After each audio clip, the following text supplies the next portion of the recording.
open doors when there's no key. My guiding light when I can't see.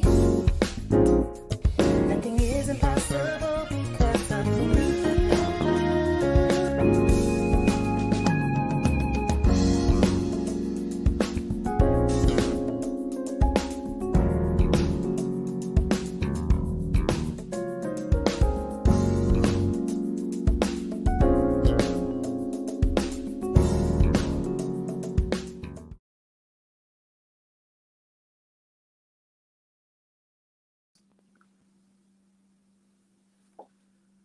What's going on, everybody? It's that time of week again. We are back on the couch. Hey. Good to see you. Good to see you. Glad to see you. I know you've been waiting all week long. You've been waiting for us to get here. Well, we are here. Welcome. That's Vetta. And that's Mac. And this is Couch Conversations. We've been practicing that all week. I know.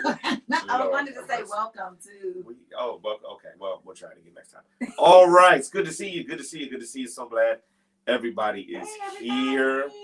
Listen, we have been going back and forth all week, ready to go. We've been working on this. We've been talking through it, and we are super excited to be here. February is almost over. Yeah. I cannot believe it. February will be over on Sunday, and I tell you what, it's been an interesting month. Yes, it has been. It's gone by quickly. Yes. It's gone by really quickly, Yep. and I tell you, I wasn't expecting it. It's Black History Month, Yep. of course, and a lot of people have been celebrating that.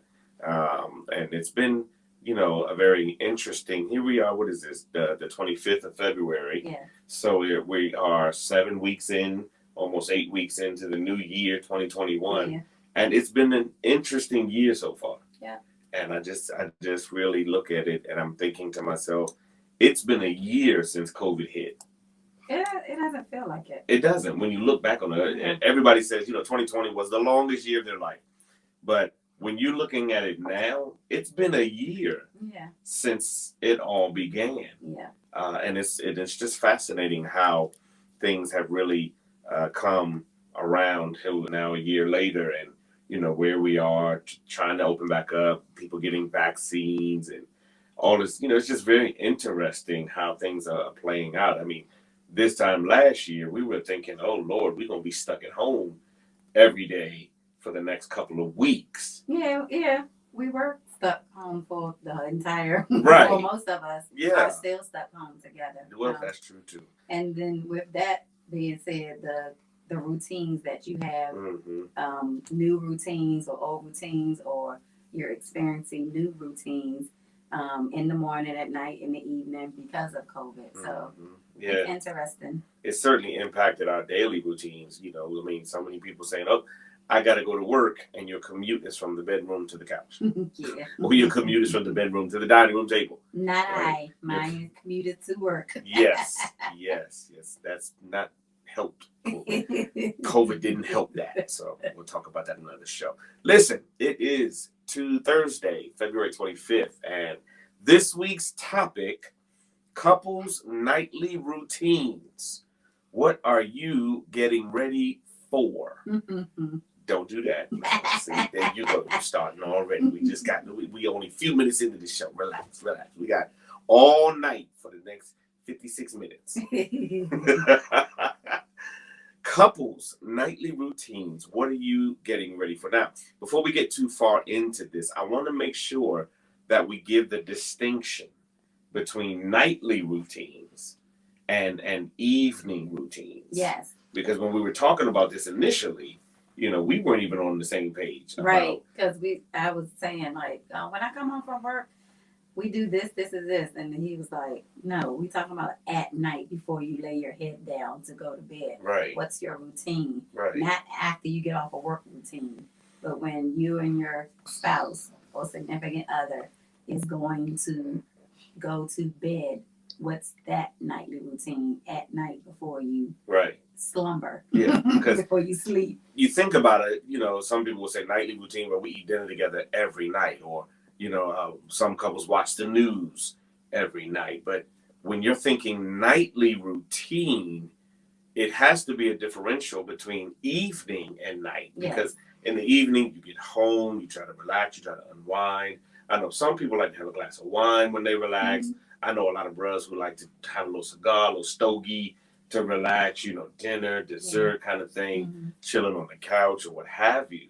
But that's your evening routine. Yeah. When we're saying nightly routine, we're really talking about, like you said, what are you doing before you go to bed? Yes. Because that's that nighttime. That's that what they call that magic hour. See, there you go. You keep going there. We're not going there yet. But it's that time, right? It's like, when does the nighttime for people begin? Because everybody's different. And you know, heaven help us if you work second shift, 3 to 11. Right. Right? So when does your nightly routine start? Right. If you're 3 to 11, then you're not getting home till 11:30, 11:45. Right. And so your midnight is when your nighttime routine begins. But if your spouse is home by 5:36, their nightly routine might start at 9, 10, right. You know, before you get home. If you 3 to 11, I'm asleep by 9, so I'm not waiting up. That's just me. I'm not waiting up. I would already be in bed by 11. So you will be coming home and I will be in the bed already. This is true. Very true. Yeah. So you got to ask yourself, you know, when does the night start for us? You know, and I'm just looking at a lot of different things, even getting ready for this, the research that I was doing online, some of the websites that I came across, and some of the information that was out there. It was fascinating to me. Some of the ideas and concepts that I came across in just how people define nighttime and their nightly routine. Some people don't make the distinction between evening and night. It's just, okay, I'm off work. Let the night begin. Let the fun begin. You know, and then some people were saying things like, well, the nighttime usually starts around, like I said earlier, that magic hour, 11, midnight, 1 a.m. You know, that's when it's like, some people don't start winding down until 11 p.m., even though they don't work the second shift. Right. So it really just depends on how you define evening and nighttime and then what you do for that. But as we were getting ready for this show and as we were going back and forth over this topic, it was really the concept of your nightly routine and what are you getting ready for? Because a lot of people, I think, struggle with the notion of getting ready for, like, what do you mean? Because the first thing people think of, ooh, I know what I'm getting ready for. Ooh. And that's not always what you're getting ready for. Right. You know, like, everybody's getting ready for something different. Everybody's getting ready for, you know, a different event. Yeah. You know, some people are getting ready for the boom boom, right? You know, I was fussing at me last week because I didn't want to say that S word. But I don't know why. Listen, this is well, it's not a family show, it's a husband-wife show. So, but that's the key. That's the question, right? Does your nightly routine, does it include getting ready for sex? Or am I getting ready for bed? You know, and do we have those mixed signals? How do we send those subtle signals that's a good question. How do you send that? If you're the spouse who wants it, how do you send that signal to say that, yes, that's what I'm getting ready for? I mean, I'm not gonna put our business out, but a nice lingerie or something would give a hint, or a nightly shower. Hey, a shower together. Okay. Does anyone set a time, like 9 o'clock is our nightly routine, or 10 o'clock is our nightly routine, and you do your nightly routine, like get ready for bed? Like for me, my nightly routine is cleaning myself, my face, do my face, take my makeup off or whatever, put my hair up, put my bonnet on. And some people might do the face mask and all of that stuff. Sometimes I do my nails, like take nail polish off. I'm like getting myself refreshed, right? I guess for to rest. But so right there, you have a nightly routine for you. For me, yes. Right. But your nightly routine doesn't include you. Doesn't include you. Not on purpose. No, I'm used to it. 20 years. You know, it's fine. I still live here. You know, well, I guess I'm getting myself prepared for us, our nightly routine. So I have to prepare myself first to get ready for our nightly routine. Mm-hmm. Not that we have a time set, but you don't know what's going to happen in the middle of the night. If you get yourself prepared, you're already ready.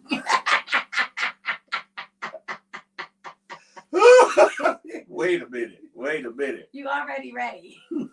This is true. If you're prepared, you're already. Somebody write that down. If You're prepared, you're already ready. I like that. We'll have to talk about that another day. But sometimes, like for me, like you said, you gotta differentiate between the evening routine, because when you come in, as like for me, I come in from work and I change my clothes and I do my homework and I'm doing all of these things, getting dinner ready or walk the dog or something like that. Right. That's after work routine. And then there's another routine, which is getting ready for bed. But for me, my nightly routine is all of the things I mentioned: wash my face, brush my teeth, put my hair up, bonnet, wash up before I go to bed, get my clothes out for work. Right. And yes, it doesn't include you, but like I said, it can include you. But Yeah. how do you, like you said, how do you send that signal like this is the night? And sometimes it might not be the night for me because I'm exhausted after all of that. Sure. Getting prepared and by the time you take off your by the makeup, time I do all shoulders that, is it's like, hurt. Like, I oh, just like, right. okay, I just want to put my head on the pillow and nap. Listen, I have watched your nightly routine. I be tired sometimes. By the time you get through doing all of that, I just want to lay down. And then sometimes, relax. like, I don't want to be touched. Like, give me 25 minutes first before. Like, I mean, I guess you saying like you should have got that before the night came. Like all of that time. Had all evening to do all of that. Yeah. Okay, we get a little off subject. Go ahead. The question is, what are you getting ready for during your nightly routine? I mean, like you said, you have a nightly routine. I'm still developing my nightly routine, which is odd at 45 and a half years old. And 20 years been married. Listen, but life keeps changing. Well, yeah. Right? Because I don't have a normal night or day schedule. Yeah. Between meetings, board meetings, then there's Wednesday Bible study. Now we've got the Thursday night show. I've got Monday meetings. And so my schedule is not consistent to have a consistent nightly routine. So what does a person like me whose schedule fluctuates do with a person like you whose schedule is basically consistent? Yeah. Your schedule is I'm off work every day at 3:30, home by 3:35, 3:40 at the latest, and then you can do all of your night or your evening or your afternoon stuff so that you know, all right, it's 9:01, I'm going to the bed, or I'm going to the bathroom, something, makeup on, or whatever. Oh, Jesus. Oh, Jesus. But you have a more consistent schedule, so you can have a nightly routine. You know how long it takes you to take makeup. You know how long it will take you to change. And so you can do, like, you come home from work because you wear a uniform to work. And so you change the uniform, you put on your hangout clothes, right, or whatever you're going to lounge around the house in. And then that's like, to me, that's the beginning of your routine is when you change your clothes. Yeah. Because you're shifting from day to, or from work to home. Mm-hmm. For me, I've kind of shied away from that changing of the clothing because I don't want to change clothes twice. But I don't want to lay around the house in my pajamas either. Right. Right? And then what does someone who doesn't wear pajamas do? Okay. No, listen. I mean, I know. There's people out there, mostly brothers, who don't like pajamas. We like to sleep in the nude. And you know me, sometimes I'll just, okay, all right, anyway. But what do you do? The question is, what are you getting ready? I think we get a little distracted. I want to get back to it because I want to make sure that we are really taking a second. Many couples, they'll have a nightly routine and don't realize it. Yeah. Many individuals, even though they're in a marriage and maybe their schedules do allow them the opportunity, afford them the opportunity to go to bed at the same time, but they have, especially the older we get, the more settled into our own individual routines we get. You and I have been married for 20 years. We've been living together for 20 years. But your nightly routine has nothing to do with me, nor does it make an allowance for the idea of some extracurricular activity, shall we say. You change it every week. Extracurricular activity. We're going to get there. We're going to get there. But the question is, when a person is doing their individual nightly routine, it has nothing to do with the other person. First of all, let's start here. Let's go back to what you said earlier. Do you have a pattern or a method? Is there a way that my nightly routine can give you a hint that you know what I'm getting ready for, or at least what I'm ready to hope happens? Yeah. Right? Yeah. Like, is there a way that a couple can have a nightly routine that's like, okay, like you said, the nightgowns, or, you know, for the man, a massage, you know, something that says, hey, this is what I'm after, you know, or that.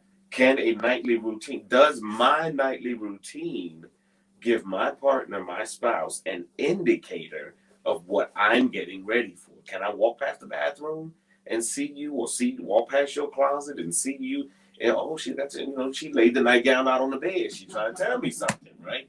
Are we doing that? Does our nightly routine give away our intentions, right? Yeah. You know, do we do that? You know, do you have a nightly routine? You know, well, you're thinking, okay, I'm tired. It's been a long day. I'm throwing on the thick woolly pajamas, and I'm putting on the face mask, and I got the curlers. So you don't get that. Am I giving him the listen? Am I letting him know I don't see me, don't bother me, leave me alone? I saw a Facebook post this week where they were talking about a whole lot of brothers back in the day. The women had them long house coats that had no shape, no form. You couldn't see through nothing. And them jokers having 8, 9 kids. So what's the question here? What's the intent here? You know, like for me, there is no nightly routine, I think, that I can go through that lets you know what I'm after. Right? Like, you have nightgowns. Men don't have nightgowns. We don't have sexy pajamas. They don't make those. Somebody do that. Somebody go create a sexy pajama line for the brothers, because we don't have that. We just out here. And if you ain't got no boom boom pow, you ain't got that, you short. You just short. I'm just saying. But we need that. The question is, you know, because here's the other thing. Let's say you're a teacher, right? Well, let's not say, we know you're a teacher. You have different activities for your kids that you have to do. Does your nightly routine speak to your spouse, or speak to your husband or your wife, that says, hey, listen, I've got so many things on my mind that even though I'm getting ready for bed, my mind is racing about the presentation at work tomorrow, or the presentation I made today and I'm going to hear tomorrow, if I get the promotion, or if I get the account, or the sale. You know, do we have the capacity as a couple where our nightly routine lets our spouse know, I got a lot on my mind right now. Right. And it's not always about sex. Sometimes, like, I don't even want to spoon. I don't even want to cuddle, because I'm so focused on that. Yeah. You know, do we have a nightly routine that says, I got a lot on my mind right now. Right. And I don't even want to think through. I don't even, forget about sex for a second. Can you tell from my nightly routine that my mind is somewhere else? Right. And when I'm getting ready for bed, am I laying out my clothes for work tomorrow? When I'm getting ready for bed, am I thinking about what I got to do tomorrow? I mean, how many times have you climbed in the bed with your tablet because you got to do your lesson plan, or you're an online student as well, getting your master's degree? But how many times have you climbed in bed thinking about the homework that you have to do, or postings that you have to do? You know, your nightly routine is, let me hurry up, and then you forget to take your earrings off, or you forget to take your makeup off because you're focused on something else. You know, there have been plenty of times when I've climbed in the bed and I got a sermon running through my head, or the Bible study running through my head, or, you know, a counseling session that I'm getting ready for, just coming out of somebody that I need to visit, somebody I need to call, somebody I need to pray for as a pastor. Right. There's so many things that go through our mind, and the question really is, are we getting ready for that, or are we going to bed anxious about what our spouse might be thinking? Right. What's the, like, we could be thinking, like, what's the expectation? Does the other spouse have an expectation of what is going to happen? Like, is your expectation because I put on this or I do that, that the expectation is, yes, that's what's going to happen. And then the other spouse's expectation is like, no, Right. that's not what's about to happen. Like, how do you give cues? Yeah. And is the expectation something that happens when you come home from work? Like, you like, well, I love when you do the dishes. Is that the expectation? Like, the expectation in your mind, the expectation, I'm gonna do something because I know I want because I something. know, yeah. Right. So, but does that put pressure on the other spouse? Yeah. Because it's like, oh, is that spouse really doing it for that reason? Or the, like, I mean, you can have, like, you, well, that's in your notes, but I'm not gonna read your notes. What are the expectations of the other person? How do you know what those are? Yeah. Because what I get ready for is different than what you get ready for. Right. And together we should be getting ready for the same thing. Right. Together. Because we always make sure that we kiss each other goodnight and say goodnight.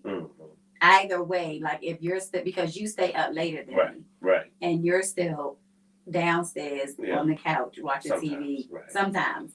And I'm upstairs and I'm ready for bed by myself and I go to bed, but I always let you know I love you and I kiss you, not saying I'm going to bed, and you say, in a minute, I'll be up in a minute. Right. Depending upon what's going on. So what? Yeah.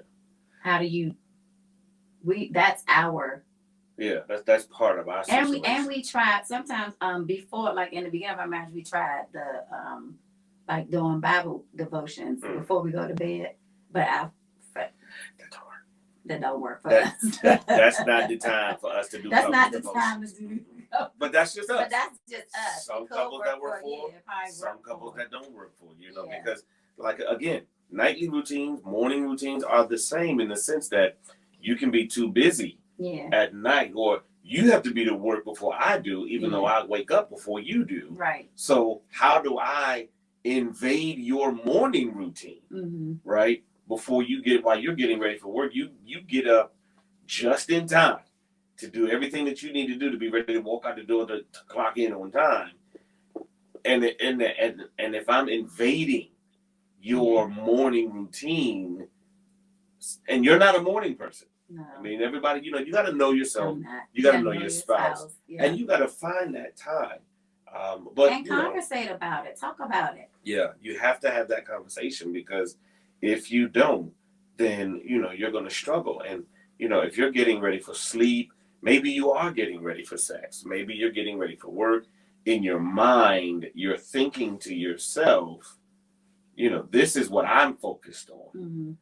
And is there anything in your nightly routine that lets your spouse know what you're focused on in the moment, whether it's school, whether it's work, whether it's a project, whether it's an event? Maybe you're focused on a conversation you had at work and it's been troubling you, something you saw. We used to watch the news together every night, the 11 o'clock, I think it was. Yes. We used to watch 11 o'clock news, but that was too late for her, so then we started watching 10 o'clock news. But then that got too depressing for me, so we watched 60 Minutes on Sunday at about 7 o'clock, and that works. But the idea is, the question is, if you're anxious about stuff, life, right? Bills, kids, money, work, if you're anxious about something, how does your spouse become aware of that through your nightly routine? Do you as a couple have a nightly routine that allows for that, that opens up the door for that? And I just thought about something, the expectation part.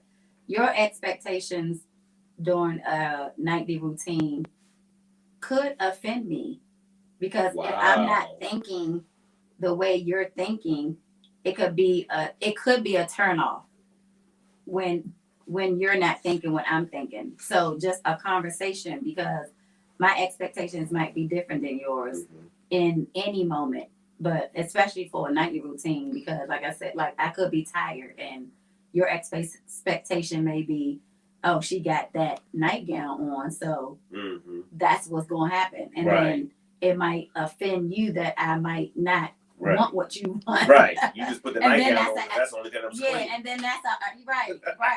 And then that's an argument. Well, hello, because we fight. Because white, don't touch me in the room. Right. I'm just saying. Shoot. Because he might be like, oh, well, that's what, shucks. yeah. Oh, shucks. And I'm like, no, that ain't what's going to happen. Especially like my face is like, wait, I'm confused. Like, I'm confused. You can't put on That's what they call the mixed signals right there. You don't do that to the brothers. Listen, make your intentions clear. Yeah. If you know tonight is not the night, throw on them woolly pajamas that hurt and scratch. Throw some socks on, a nice sweatshirt, and then wrap it all up. Let him know put your retainer in that come out to, all that. So that he's not even interested. Because I'm telling you, the biggest thing, well, we're not going to talk about that. That's a whole other show. But that's the question, because life happens, right? And it's hard on people. The longer you're married, the more life that happens to us. And you can become so fixated sometimes about what's going on, especially when you don't work together. You were going out of the house sometimes, and I was working from home last year. So you're engaging with people where I'm not. Most of my engagements last year were via Zoom.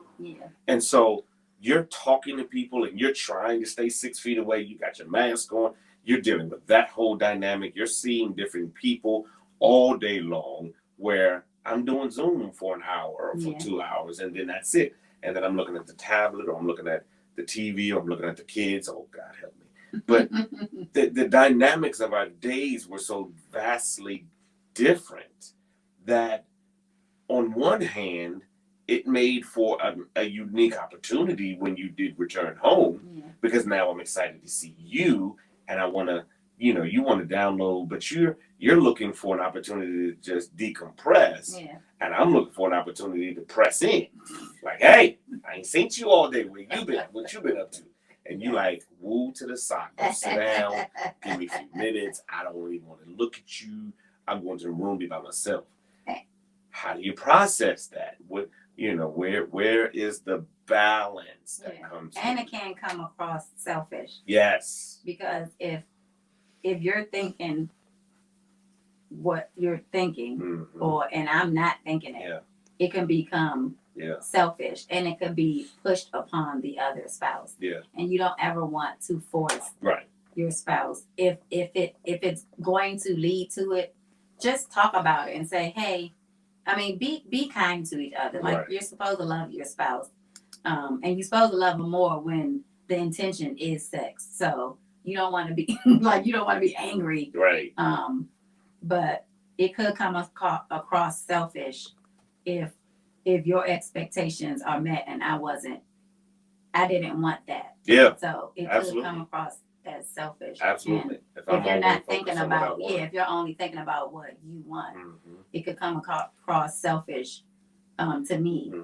And you want to be engaged with each other when that nightly routine becomes intimate, because you don't ever want the other person to feel not wanted or appreciated during that act. So just conversate with each other. Absolutely. Your spouse loves you. You love them. You should. And if that's your best friend, you could open up to him, even in intimate time or intimate discussion about how each other feel when it's happening. Right. Like, or even before you get to the sex act, your nightly routine, and you should have one. As a married couple, there should be an engaged nightly routine that we participate in. You have your routine where you do the makeup, you do the hair, and all of that. I have my routine. I don't really have a routine, but I have a routine. You brush your teeth. Well, yeah. Wash your face, brush your teeth, wash your face. Those things. But then there should be, for every married couple, a nightly routine that you engage in with each other. Yeah. And I think that's what we want to start focusing on now for the remainder of the show tonight. 3 tips that we want to give you for your nightly routine. The first obvious one, in case you missed it, it's not really the tip, but I'm just going to give you this one for free. Have a nightly routine as a couple. And it'll vary from couple to couple. Yours will be different from ours because of the dynamics of our lives. So you have to start by looking at the dynamics of your lives, your day job for starters. What time are you generally in the house? What time are you generally one to go to bed? Because like she said, she's not a TV person. I am a TV person. That's what helps me to decompress. That's what helps me to kind of balance the stresses of life, the stresses of reality, watching TV, because I know all of that's fictional and fake, so I can take my mind off of reality for a few minutes. And I usually just watch it with you. Yeah. Whatever you watch, I watch it just because we're together. Right. I think that's what's important. We're together doing something together. Exactly. And sometimes I don't go to bed without him, so that's why I fall asleep on the couch, because that's where he decompresses. Yeah. So. And then too, we've also compromised. A lot of couples will say we shouldn't have a TV in the bedroom. Well, what we found is that actually works for us because I like to watch sports, football, basketball, golf. And so sometimes those basketball games won't start till 10 o'clock. If my team is on the West Coast, those games don't come on until 10 o'clock, or they might come on at 7 and go late, whatever the case might be. So what we found as a good compromise, because you can sleep through anything, is I'll watch the game in the bedroom so that we can go to bed together. I can snuggle with him. That's what I want to do. And that's the key, because I'll be honest, after 20 years of marriage, I do not like to, nor am I good at sleeping without my wife next to me. Yes. For the record, I hate business trips. I'll take them. I gotta go. But I don't sleep well whenever I have to am forced to sleep without my wife next to me.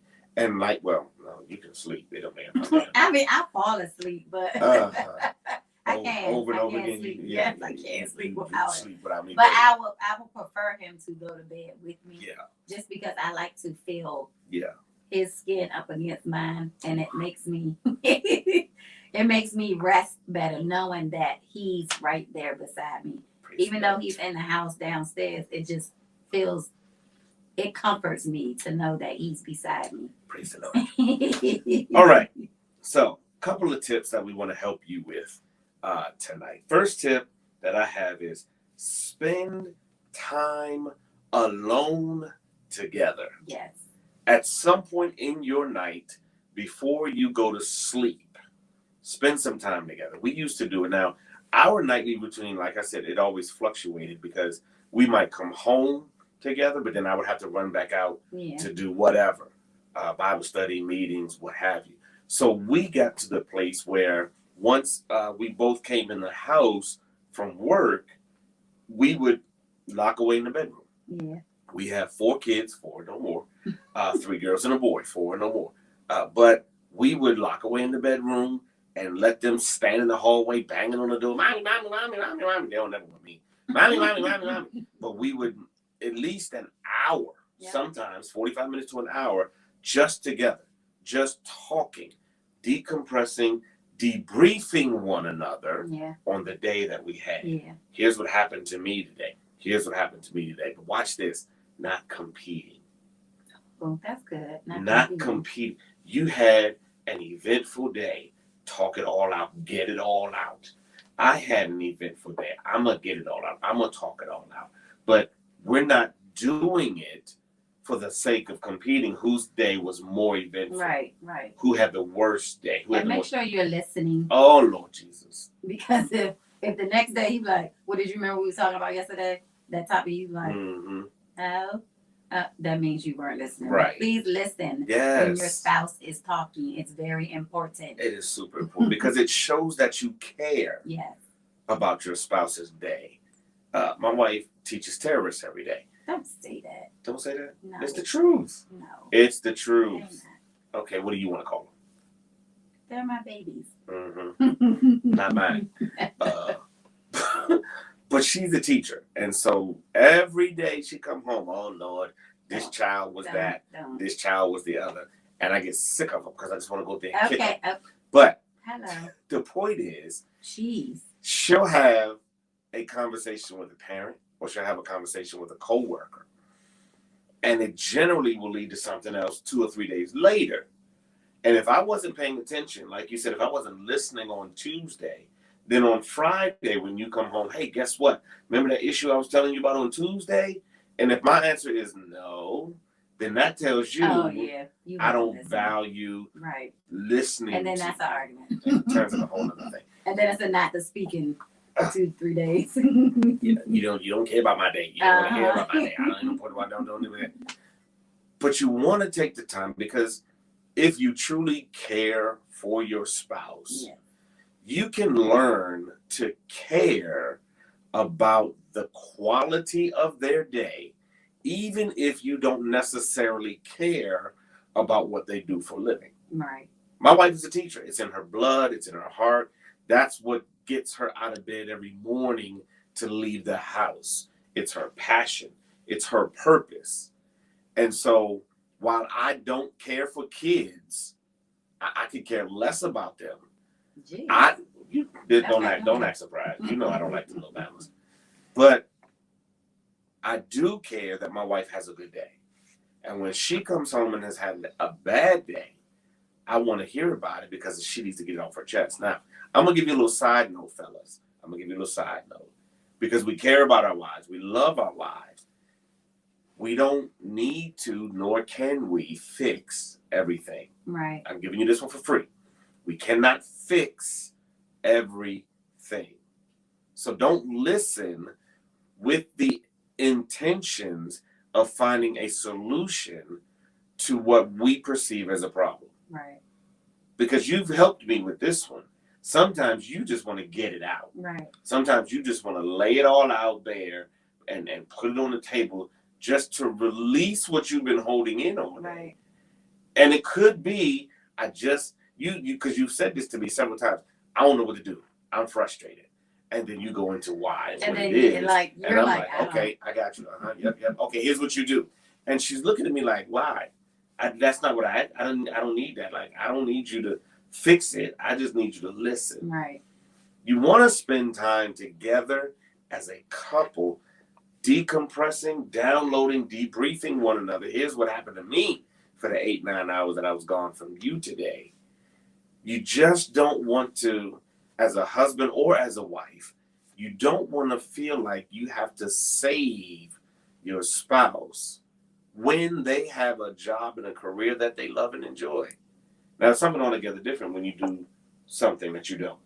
If you're not happy in your work, that's a whole nother other conversation. But when your spouse loves what they do, they just had a trying or challenging day at the office, just listen.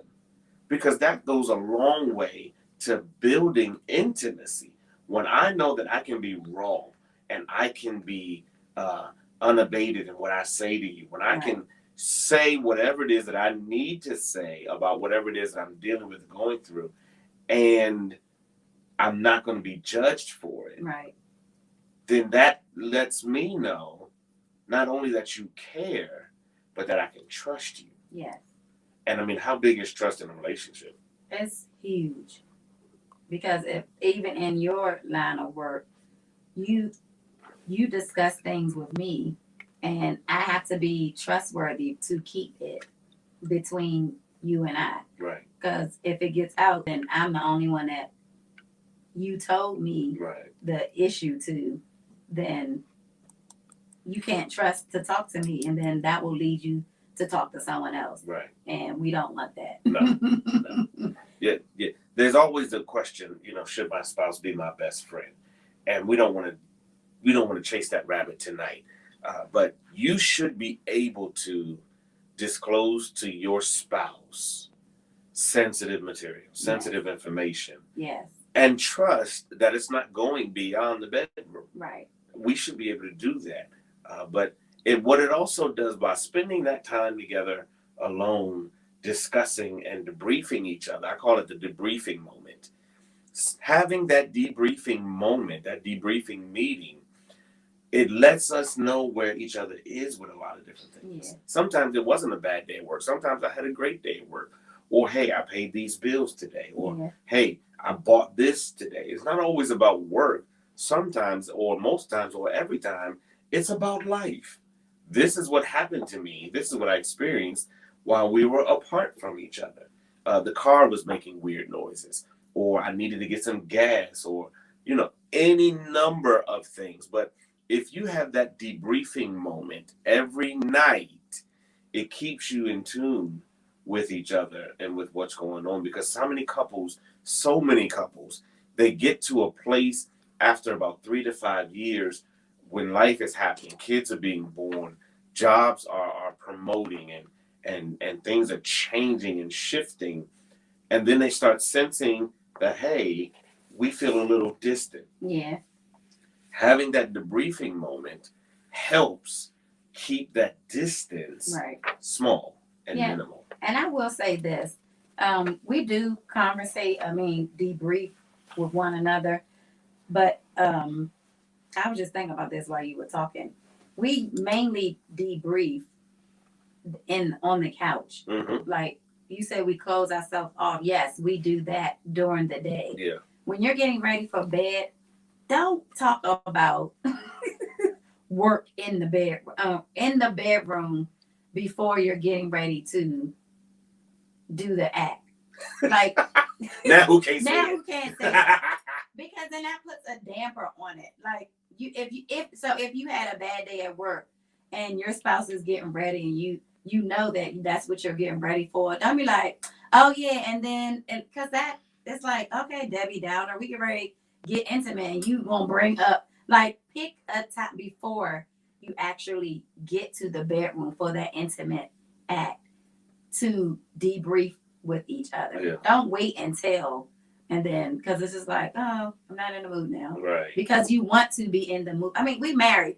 We want to be in the mood with each other. We don't want to be thinking about other stuff when you're trying to get ready, or other people in the bedroom. You're trying to be intimate. So, but the good thing about the debriefing moment, and a good thing about the debriefing moment is that during those moments when you can't have sex, yes, it still builds an intimacy in the relationship. Yes, even if you're not getting ready. Yeah. Right. Married and it's a couples. Release. Yes. So when you release, it's okay to release stuff and you feel better. Absolutely. And it can lead to. Yes. Yeah. So have the debriefing moment. That's the first tip. Second tip that I have, discuss each other's tomorrow. Like, let's talk about what you have coming up. What's going on with you tomorrow? Because, again, if you're getting ready for bed or your nightly routine and you're laying out clothes, or you're not laying out clothes, but you need to, like, what do you have coming up? What do you need? Because once I know what you have planned for tomorrow, once I know what's on your agenda, either tomorrow or the day after, then I can start planning spontaneity. I was about to say that. That's what I was thinking about. Like, surprise. Right. Like, you know what's going to happen. And it's like, I can bring you this to work. And that leads to that intimacy. Like, when your spouse is surprise you. Because he knows what your day is. That's a good one. Yeah. I like that one. Yeah. Yeah. If we talk about each other's tomorrow, if I know what you have going on, every Thursday you take your little kids swimming. So on those days, lunch isn't really an option. I can't come surprise you. Let's go to lunch. Right. But then there are other days when we can do that, or at the very least, I can bring you something. Things like that. Or Friday they doing tacos and you love tacos, so whatever it is. If we have a conversation about what's going on tomorrow, or maybe you do need to get up early, then I can ask you, hey, did you set your alarm for tomorrow? You got to get up and make sure you get out of bed. Or then if I know what's going on with you in your tomorrow, I can help you stay on track. I can help you stay focused, and I can make sure that you're covered in everything that you're doing. Because too often things will be going on in our spouse's life, but because we've never discussed their tomorrow, we're not aware of it. Then all of a sudden hey, this happened, or hey, that took place. And it's like, well, wait a minute. When did this happen? How did this come about? Oh, I didn't tell you? No. Heaven help us. How many couples struggle with that one? Yeah. I didn't tell you? No, you didn't. Yeah, I did. No, you didn't. I was thinking to make sure I tell you, but you didn't tell me. Okay. And we get in trouble. That's a good tip. Yeah. Yeah. Talk about tomorrow. That's a good Discuss one. each other's Discuss tomorrow. each other's tomorrow. Because it's helpful. Yeah. It's helpful. Now, here's the biggest tip about the nightly routine, and I want to unpack this one for the next several minutes. Go to bed together as often as possible. But here's the thing. It's not always necessarily for sleeping purposes or even sexing purposes. Just getting in the bed at the same time is what should be your goal every day. Yeah. There are some people that work at night, and I got to go to work, so I'm going to be up or whatever, your routine. But like I said earlier, I like to watch the games. And so because we've got the TV in the bedroom, then I can watch the game in the bedroom. Yeah. But it doesn't have to be super loud like in the living room. In the living room, I got the surround sound, Yes. and I like, wait a minute, and I like to hear it, every whistle, every screech of the sneakers on the hardwood, or every hit football, whatever. But in the bedroom, I don't have that. Now, I'm a tech guy. I love my tech. And so we have the Apple TV. I can put my headphones in, and I can still watch the game. And because my headphones are in, I can turn it up as loud as I want to. And then you're satisfied because I'm next to you. Mm-hmm. I'm satisfied because I can watch the game. You've got to find that compromise. So you should have a goal of going to bed together every night, even if we're not, oh Lord, even if it's not necessarily for sleep, even if it's not necessarily for sex. Right. The bed, and I want to be clear here, the bed is not only for sleeping and sex. Sometimes being in that same space, you're a cold person, and I'm not. But when we climb under them sheets are cold for both of us at the same time. Yeah. And when our body temperatures rise or fall together, it creates a physical bond that manifests in a spiritual one. Okay. I'm just saying. But too often we overlook the value of something like that because we don't pay attention. When your body temperature and my body temperature are balanced together at the same time, then we're comfortable. Yeah. And when you get in the bed and then the sheets are cold, but then you lay there, you move around or you shift, and then you start to warm up and you get comfortable. And then I come in, I disturb that temperature that your body has already established. Now we're not even, we're not balanced. Right. But if we go to bed at the same time, even if I don't go to sleep, because we've gone to bed together, our bodies become balanced. That's good. And it helps out, and it goes a lot further. So even if you're not necessarily going to sleep together, then sure you go to bed together. That's a good one. There's time in a relationship that you don't always get back. We said it last week on last week's show. Plan your date nights, but don't plan them for the same time every week. Right.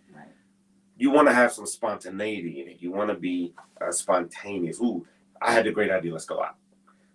The same thing with your sex life. It should be spontaneous. It should be. Now, sometimes you can plan it, okay?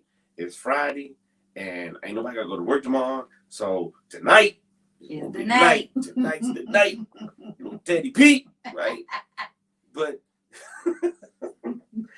ideally, you want to be spontaneous, but it's difficult to be spontaneous if I'm sitting on the couch and I'm watching the game and my team won by a lot and I'm amped up and you're already in the bed asleep. Yeah. Now, I can't reasonably, or at least I shouldn't reasonably expect to come disturb your sleep. Well, then that night routine becomes an early morning routine. Hello. So. But I mean, that's one of the things that you want to avoid is being inconsiderate of your spouse because you didn't plan your day right. Right. That's good. If we don't have an engaged routine, then I'm just gonna do whatever makes me happy. and you're going to do whatever makes you happy. Right. And if you're the kind of person that turns in early because you get up early, then that means that you're going to do you. And then I'm going to do me. But then when I want me to do you, then it comes a challenge, because we're not on the same page. Well, because we ultimately want to do each other. Hello. Hopefully. And Hopefully. do it together and long. And Okay. anyway, Okay. so what you're after is going to bed together, even if you don't go to sleep. When I was writing my last book, I was writing it, and a lot of times I would be working it out in bed while you were asleep. But when you did wake up to roll over or whatever, I was there. Yeah. And that comfort that you talked about earlier, it makes a difference. We've got to start creating some intentionality about what we're doing together. And make sure you say you love each other before you close your eyes. And Absolutely. Kiss each other. Absolutely. Before you actually fall asleep. Because it's important, because life is short. And we never know. You want to have told your spouse that you love them. Yeah, because I tell you what, it'll make your dreams better. Yes. If the last thing you hear is that soft, sweet voice that says, I love you. Yes. Good night. No matter what. And don't go to bed angry. Always kiss each other. Say you love each other. Despite the argument, despite what went on before you got into bed, don't not say I love you. You can still be angry with each other or mad, but don't go to sleep without saying I love you. That's very important. Yeah, listen, an hour's not enough to talk about that one. We're going to do that a two-part show. Yeah. Just talking about not going to bed angry. Yeah. There's, like you said, there's a distinct difference between resolving the matter and agreeing that even though we have not come to an agreement on the matter, we still agree that we still love each other. We still agree that we love each other. Right. Yeah. And so, okay, all right, I'm mad at you, but give me a kiss. I'm going to sleep. Yeah. Good night. I love you. I'm mad at you, but I love you. Right. That's okay. As long as the I love you is the last thing you say before you go to bed. Yes. You don't have, because you never know what might happen. We can hope and pray that nothing's going to happen. Yeah. And I know a lot of people are going to come for me. They're going to say, well, how come you didn't include prayer in the nightly routine? How come you didn't include couples devotion in the nightly routine? I'm not telling you that you can't. I'm not telling you that you shouldn't.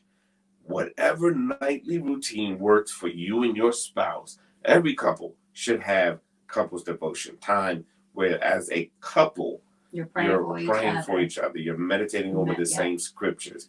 You're listening for God to tell you what it is that He wants you to do with your marriage, what He wants to do for and through your marriage. You should be praying over your spouse, and you should be making sure that heaven is aware that they have needs, that they need to be protected, and all of those things. Your nightly routine with your spouse will differ from ours, from someone else's, from your parents, if your parents had one or if they didn't have one. But you should not limit yourself to what others do. Open it up, because your schedule will be different. Yeah. Even when I do travel and I'm out of town, we would still FaceTime each other before we fell asleep. Not sleeping on FaceTime, but we would FaceTime. It's like, what you doing? I'm in the bed, me too. Or, whatever. But we would still make sure that we saw each other before we closed our eyes at the end of the day. What you're after by having this nightly routine is building a connection one with another that solidifies your intimacy. Because everything else in the relationship is built upon that. Listen, our time is gone. It is already almost 10 o'clock. Before we get out of here, we want to jump into Veda's verse. Veda's verse for this week.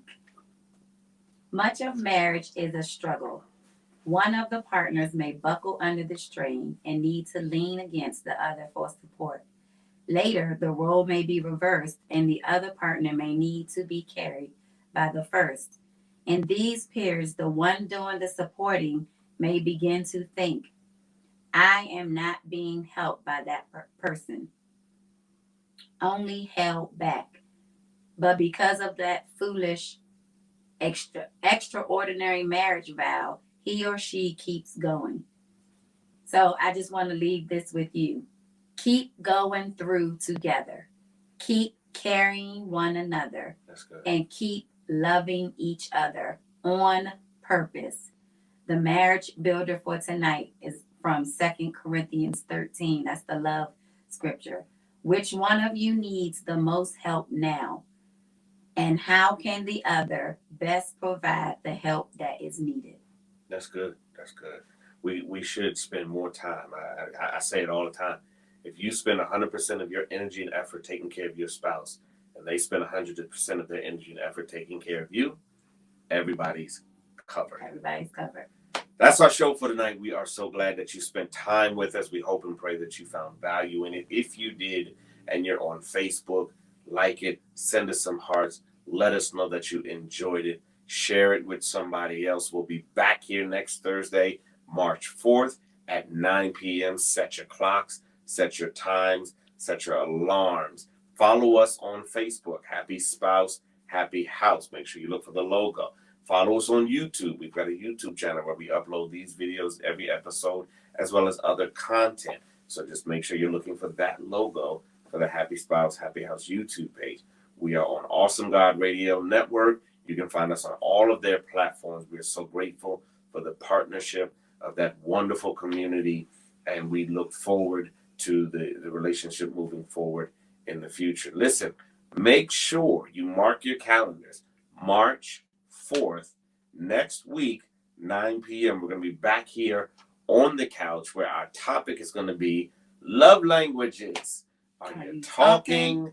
Are you listening? Too many times, couples don't pay attention when one of the spouses is talking in the love language.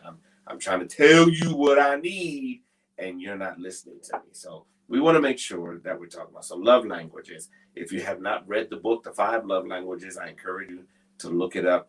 Every couple should have 2 copies in the house. One that belongs to him, one that belongs to her. But we're going to be talking about love languages next week. So make sure you tune in. Tell another couple that you know if they're having challenges. This will be a good place for them to get some help. Follow us on Facebook. Follow us on YouTube. We're on Instagram. We're on Twitter. Happy Spouse, Happy House.